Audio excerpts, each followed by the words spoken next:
Hi, this is Dr. Lightfoot, and this is a recorded version of the third live webcast about the international business experience, our trip to Monaco.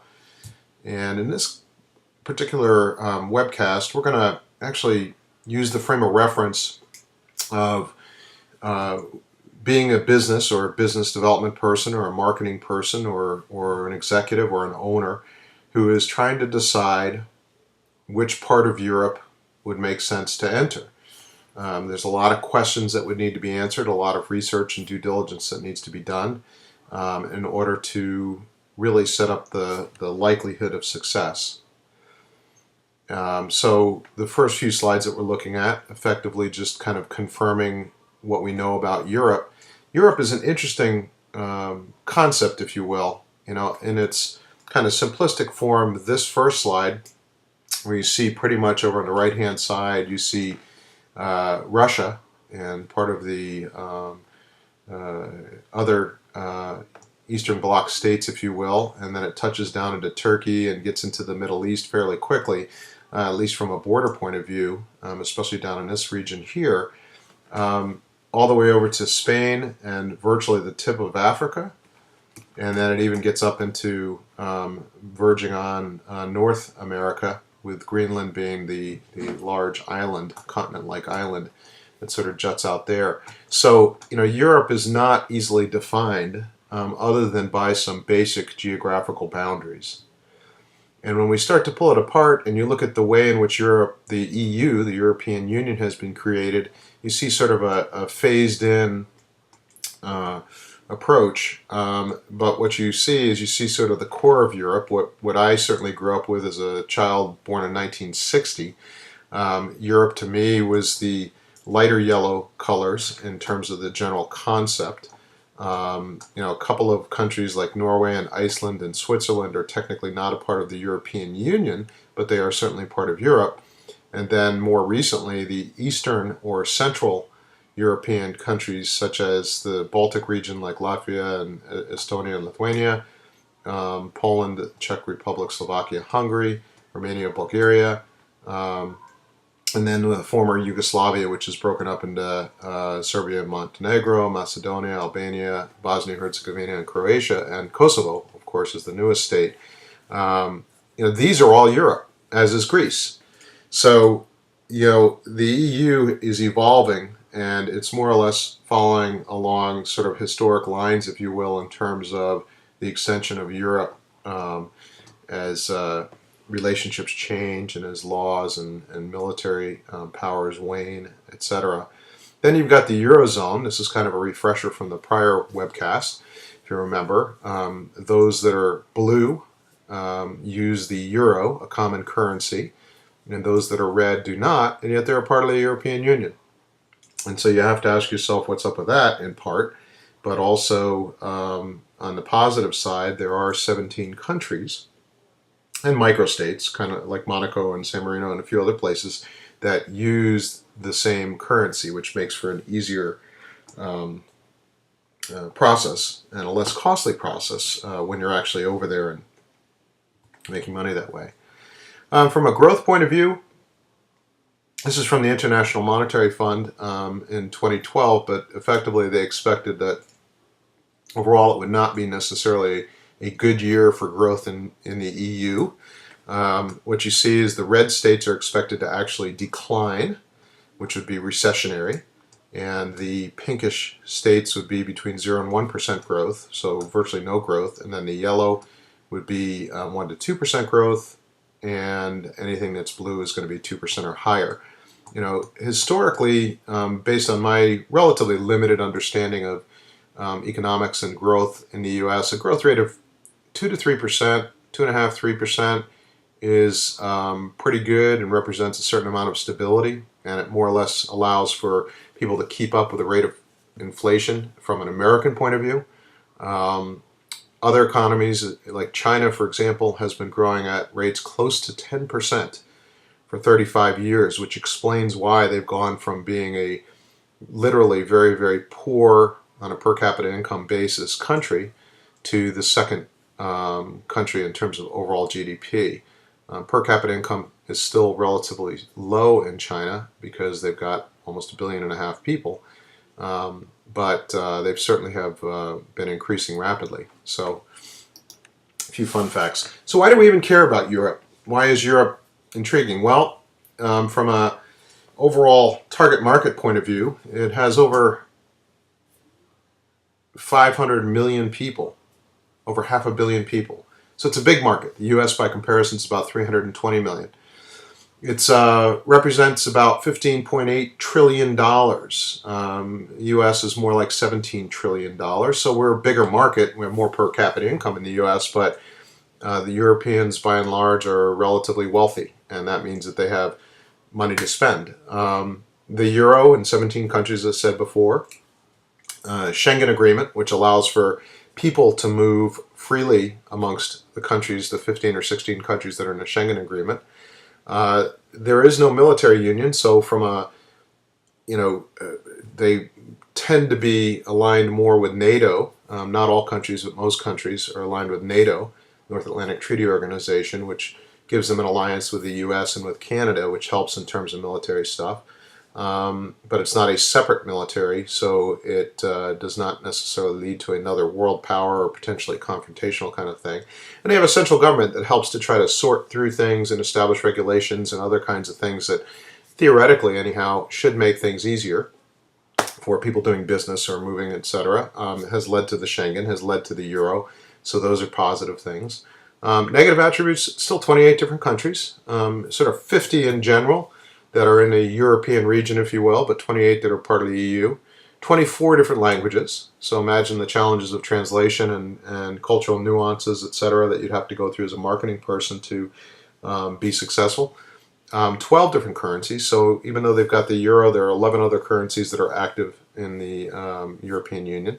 There is no military union, so in situations like when Yugoslavia was going through some painful breakups in the early to mid-1990s, you had horrific genocide going on in certain areas like around Gorazda and Bosnia-Herzegovina, etc. That it just was horrible, and nobody was doing anything about it. And part of it was because the countries that made up the EU could not agree what to do, and they had no centralized military. So that was a negative, and it wasn't until Bill Clinton and the U.S. stepped in that the war effectively ended. And there's some, just horrific ongoing issues related to that, including abject poverty in certain areas, 75% unemployment, and the scars of a war-torn country are still very evident. I was there, it's been 6 years now, but I was there 6 years ago, and in Bosnia-Herzegovina and Gorazda, and it's just mind-blowing, really, to be in Europe and to see such abject poverty. And there are landmines. You can't hike freely in the mountains in Bosnia because there are landmines all over the place.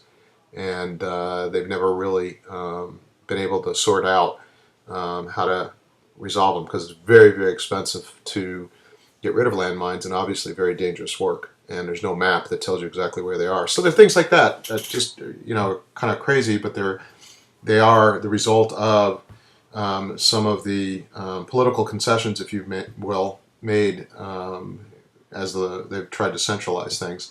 And then the central government, it also runs the risk, it adds cost. About 1.2% of the overall GDP in Europe goes to funding the central government largely out of Brussels, Belgium. And it also adds in potentially tremendous bureaucracy. So you've got additional layers of people to get permission to do things with and can paralyze things such as military inaction or political, etc. So let's talk infrastructure, shift gears a bit. What you're looking at here in the upper left-hand corner is a port. I think it might be Rotterdam up in the Netherlands. Don't remember exactly when I looked at the picture. But I've been to Rotterdam, taken a tour of the port. It's impressive, as you can imagine. Just this massive, massive place, one of the world's largest ports.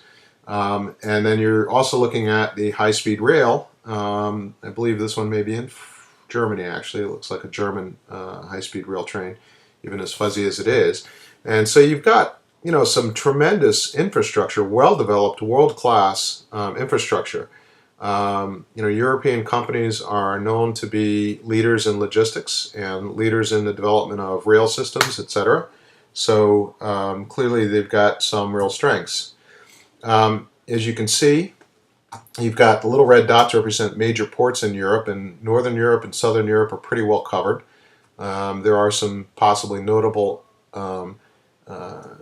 ports that are notable places that do not really show up, but if you think about it, the western part here, one of the big reasons why you may not have a port in this area, at least a huge port in this area, is simply because of the weather. This is the Atlantic Ocean, and anything over here is going to be protected from hurricanes or storms or tropical. Consider that the tropical storms that come up the east coast of the U.S. and affect us, they do end up falling in the Gulf Stream, and they sweep in and they affect Northern Europe. And so you're going to get those high-speed winds, those massive waves, and other things that may make ports, quite frankly, difficult to manage on the western part of Europe. So very practical reasoning.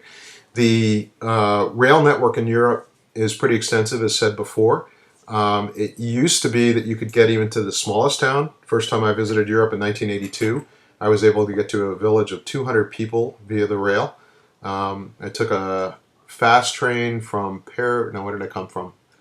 I think I came from Nice or Marseille to Bordeaux on a fairly fast train. Then from Bordeaux to a smaller sub-regional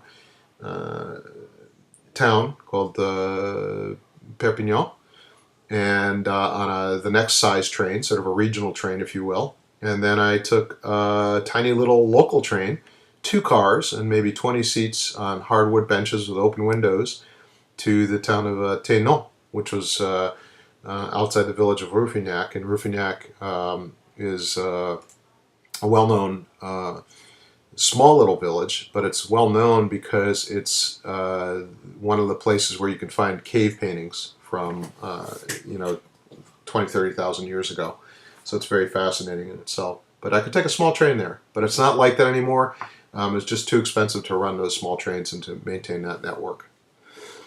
Natural gas. When you look at this chart, I say natural gas, any issues? Well, natural gas has become a primary source for heating homes and fueling vehicles and other kinds of things. But as you note, most of the natural gas pipelines come from Russia. And so what do the Russians do when trying to renegotiate terms, or if they're not happy with some of their partners, like the Ukraine, for example, or Belarus? Well, they shut off the pipelines. And they've done so during the winter. And so imagine that you're, especially if you're old or otherwise unable to sort of care for yourself, and suddenly, you go a day or two in the middle of the winter when it's below freezing and you don't have any heating. And that's the kind of tactics that the Russians play. So if you're dependent on a single source or a primary source for most of your fuel needs, then that's high risk. And if pay attention to the news at all, you know that the Russians under Vladimir Putin are not opposed to playing those kind of games to tilt things in their favor. And from a geopolitical perspective, arguably, it's their prerogative, even though from a moral and ethical point of view, I find it reprehensible.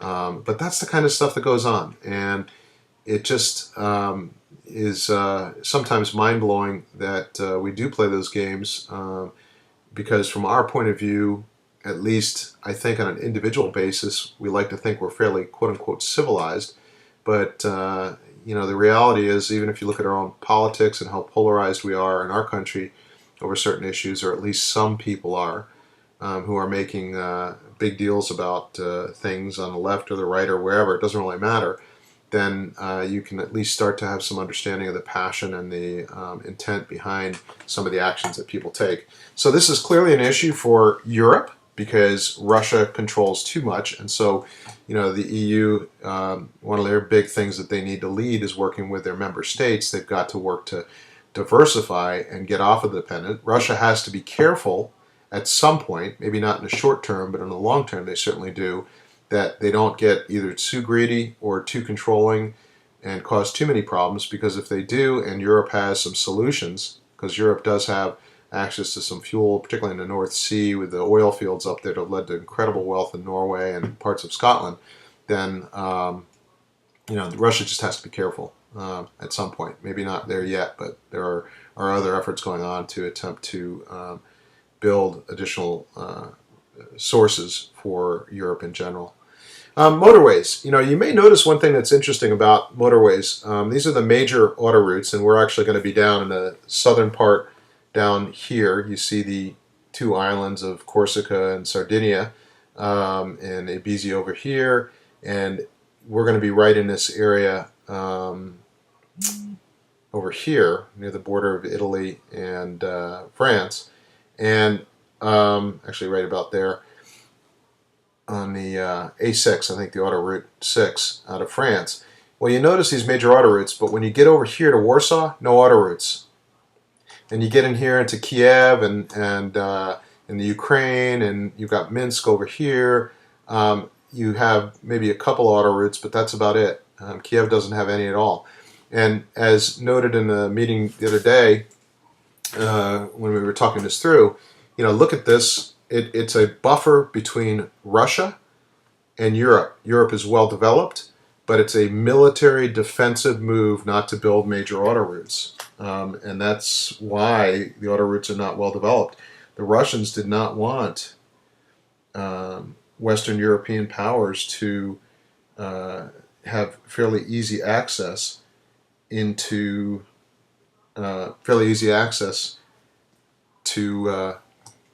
Moscow or into the country. So they created this buffer, if you will, and even though they don't have a well-developed highway system in Russia either, that was one of the primary drivers. And that they are working on that, but you still find situations, and we'll look at some photos later, where because of that, it holds back the further development of the country because it's hard to move goods around.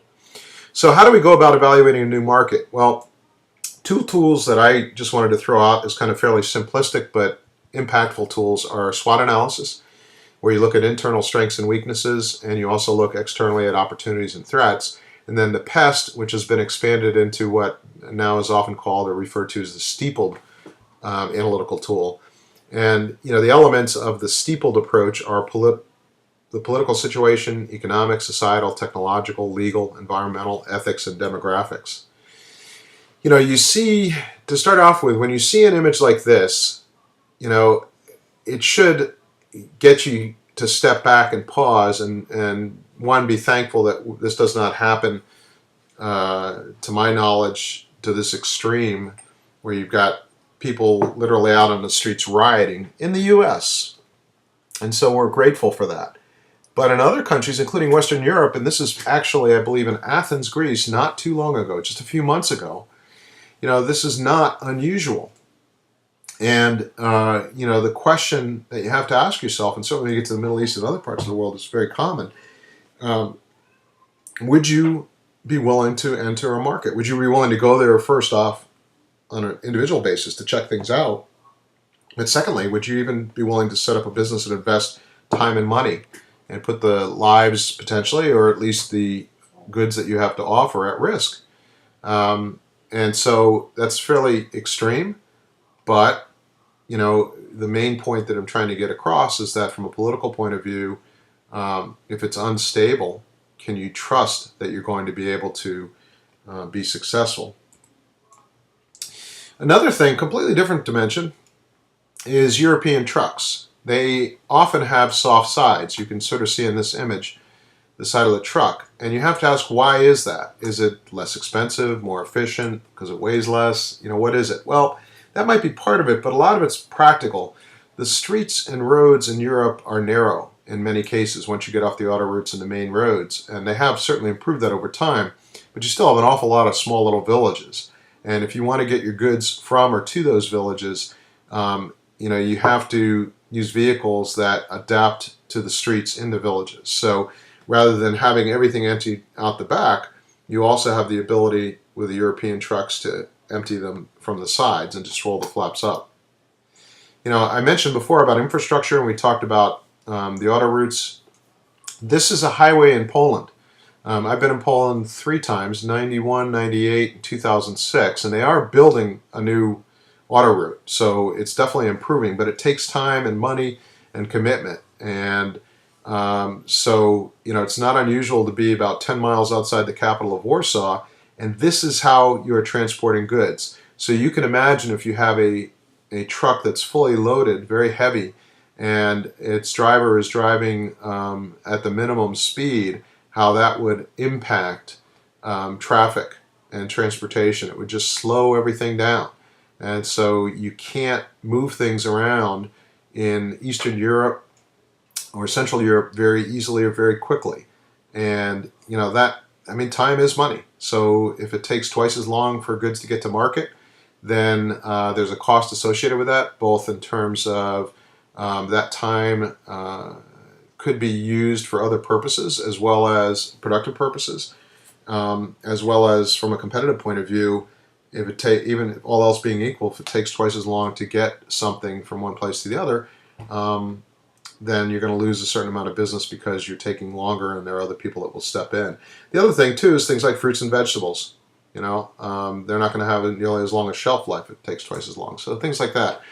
This is actually, it's hard to see in this image, but over here is La Tête de Chien, which is overlooks Monaco. Down in this area you can vaguely see the light brown areas, and that represents sort of the Principality, or actually Cap d'Aille, so it's which is in France, but right next to Monaco.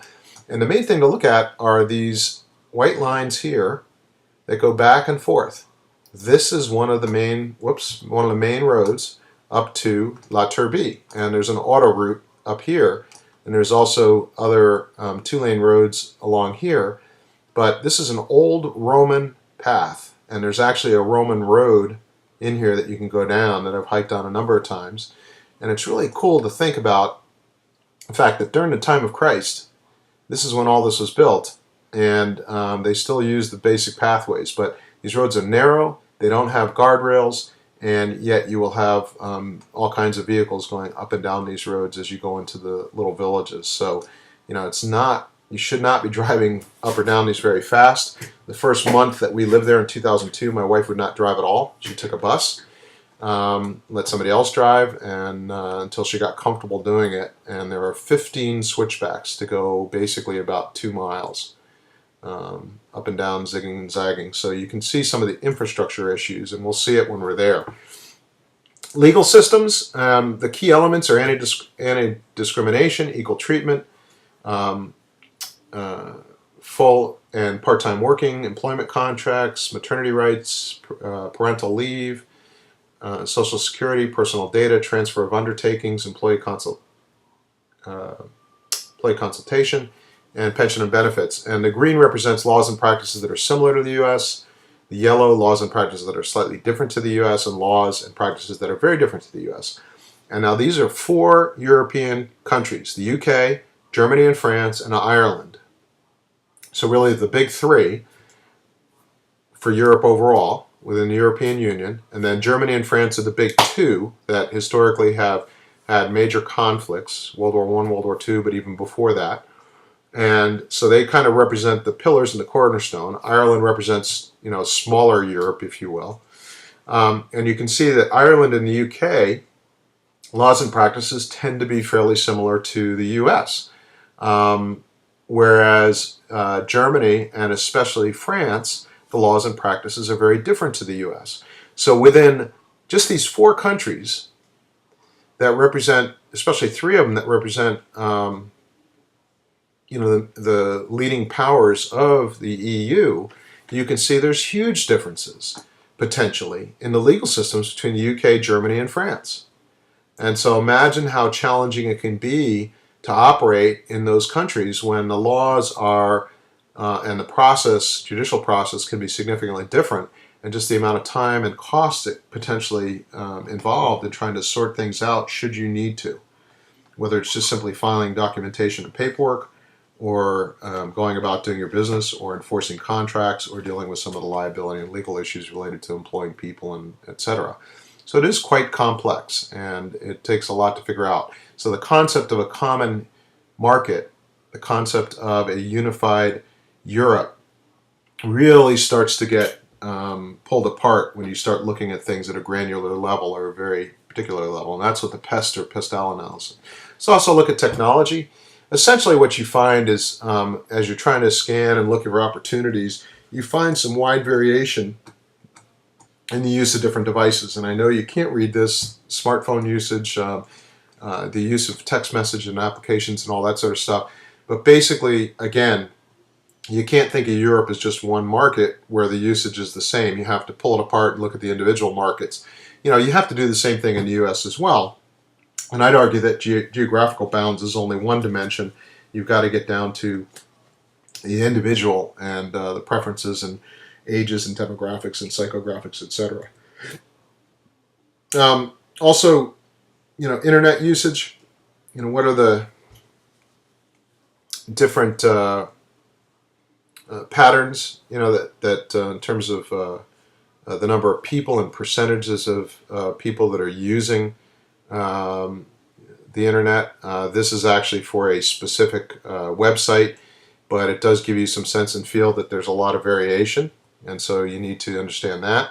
Electrical prices vary greatly, and so you see, you know, less than about 8 cents a kilowatt hour on the one hand, all the way up to about 16 cents a kilowatt hour.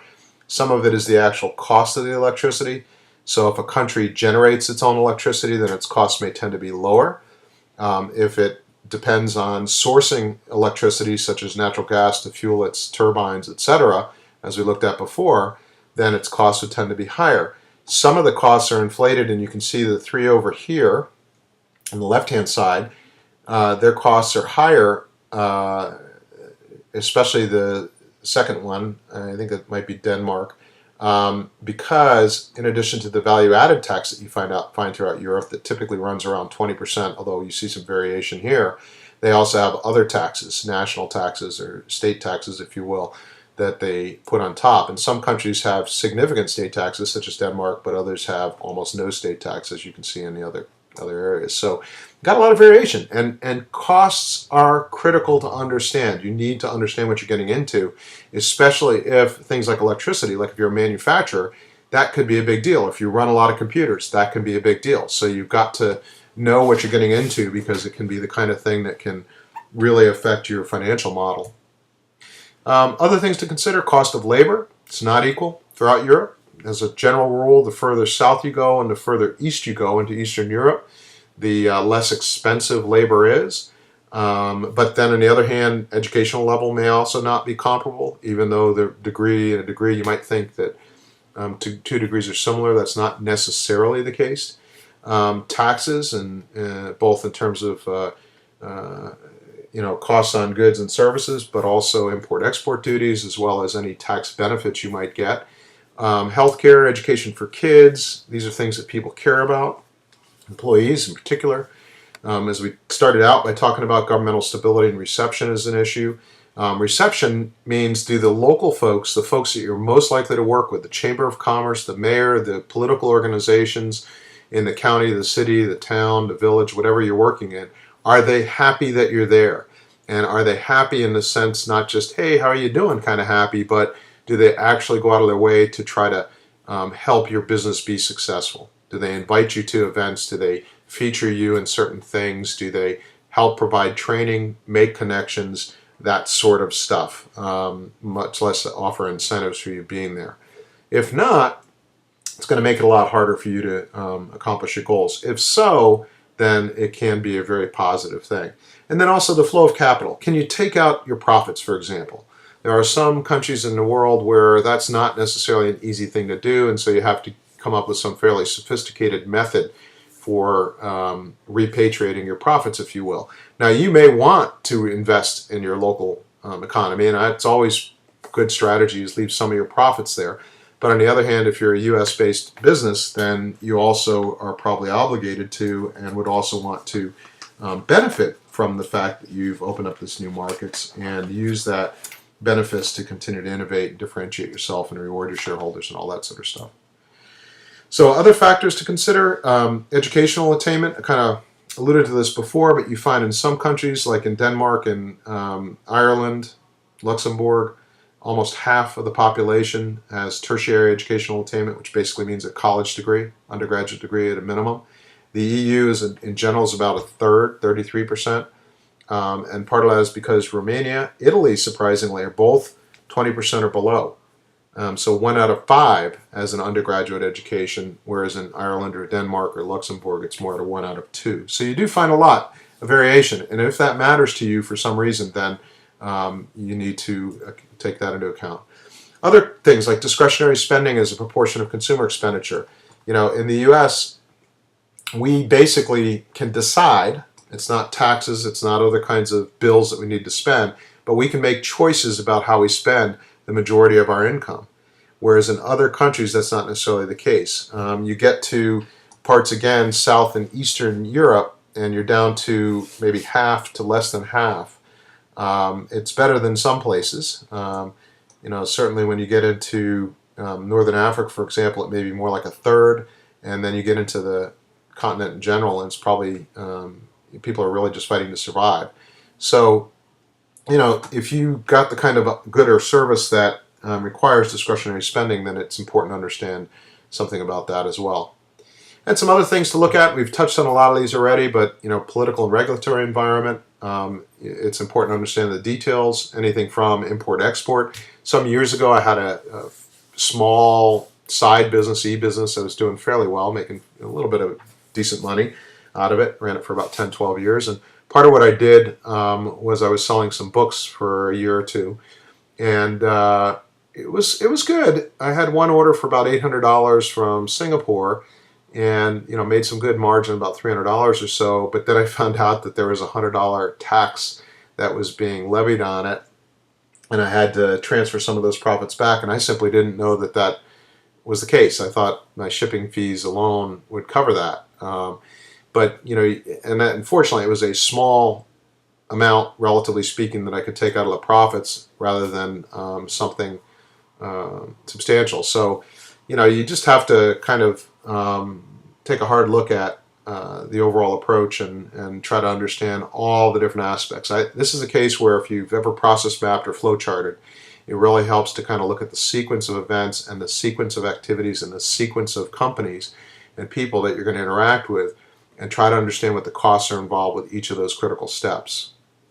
Competitive environment's important, although if you're a really small company, the fact that people are buying stuff and they're buying the kind of stuff that you have to offer by itself can often just be a good bellwether. It is important to understand who you're competing with so that you know how to position your products. Great to be a good alternative to a market leader, especially if you've got any kind of cost advantage or you've got significant features that lead to some enhanced value for the customer. That's important. From a market point of view, what about the customer? How do they buy? Who do they buy from? It's not always the same in every market. So you have to understand how the market is structured and what is the model that works in each market. And again, in Europe, it's not one big market. The US, we tend to be more harmonious in terms of the way in which goods are bought and sold from state to state, but in Europe, it's not. It can be very, very different from Germany to Italy, even though they share a common border, or from Italy to France, same deal. And then, what about the macroeconomic scenario? How stable are things? What's the pattern like historically? I think it's important to understand the history, but I also think it's important to understand what's going on now, because there are some disruptive things, and we live in an era where, quite frankly, things change very quickly, and so. It's good to understand the particular impact of those changes from a global perspective on the specific market that you're involved in. They say that death and taxes are the only two things we can count on, but you may be in an industry that is relatively stable even with the chaos around us. And then also socially, especially in this era of openness and relative social transparency due to Facebook and Twitter and whatever variations there are in the different markets that we look at. Best example that I can think of is when you look at TripAdvisor, you get some feedback, for example, about our hotel in Monaco that I am following up on, that, kind of shares with you some very open information. Some of it can be great, and some of it can not necessarily be so great. And you just have to understand that and put it in its context, but that's the kind of era that we live in, and I think it's important that we recognize that as well. So how might we start? Well, look at your current success. If you've already been running your business for a while, why have you been successful? What is it that you do well? What are the core things that you excel at that allow you to compete favorably and make profits and be successful? Also look at opportunities based on access to market. If you're a small company, you may not want to get into translating your documentation or translating your website. So it may be easiest if you're in the English-speaking part of the world to just stick with English and go after markets like the UK and Ireland initially, and then start to look selectively at what other markets might you enter. Maybe you enter Spain next because you've got some bilingual capabilities here in the US that you're developing. Also, what is the diaspora? In other words, if you're a Chinese firm, you might look at where are the pockets of Chinese expats or second, third generation or first, second, third generation Chinese Americans or Chinese French or whatever they are that may still have ties back to the homeland, if you will. Other cultural, demographic, or psychographic factors, the way people think, the way they behave, who they are, what cultural groups they're associated with. Alluded to this before, but what is the structure of the industry? What are the prices like? What are the margins like for those channel partners, the agents, the retailers, the wholesalers, the folks that you work with to help get your goods and services to market? How about locational costs, any from lease and rent to the cost of getting your products and services to the actual customer, whether it's a business customer or a consumer. There's some costs associated with that. And then also competition and market reception. Will anybody care that you're there? If customers care but competition doesn't, that's great. If customers don't care, that's not necessarily a good thing. So that's pretty much it. I appreciate your hanging in there, and we'll have at least one more live webcast, and look for an email from me sometime early next week. Thank you.